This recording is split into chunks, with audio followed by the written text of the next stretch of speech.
माई रे दहिनी के लागल बा पहाड़ा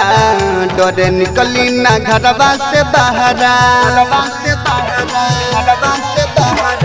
माई रे दहिनी के लागल बा पहाड़ा डरे निकली ना घरवा से बहारा जब जहाँ जाई झिझिया ले जाई पीछे पीछे हमारा जाई सब तीनिया आइल है गे माई हमारा झिझिया को नजरी लगाई सब तीनिया आइल है गे माई। आप सुन रहे हैं एजी एंटरटेनमेंट की धमाकेदार प्रस्तुति डीजे साजन राजा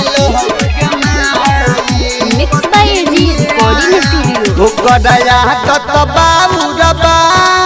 ओकर करनिया उरबा ओकरा कत बाबूरबा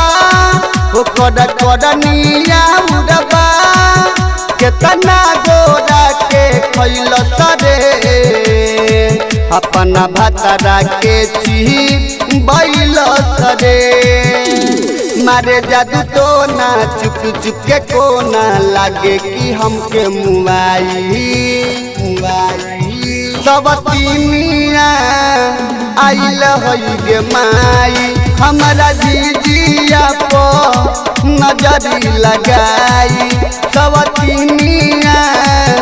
आइल है गे माई। आप सुन रहे हैं एजी एंटरटेनमेंट की धमाकेदार प्रस्तुति डीजे साजन राजा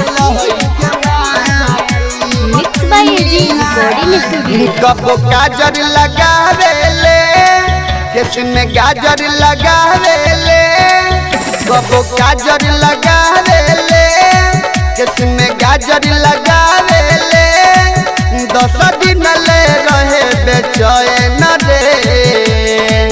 नीले नायकरा चैन रे राइटर रंजन रसीला दिन सफर लागे कि जादू चलाई सब तीनिया आइल है गे माई हमारा झिझिया को नजरी लगाई सब तीनिया आइल है गे माई माई रे गईनी के लागल बा पहाड़ा डरे निकली ना घरवा से बहारा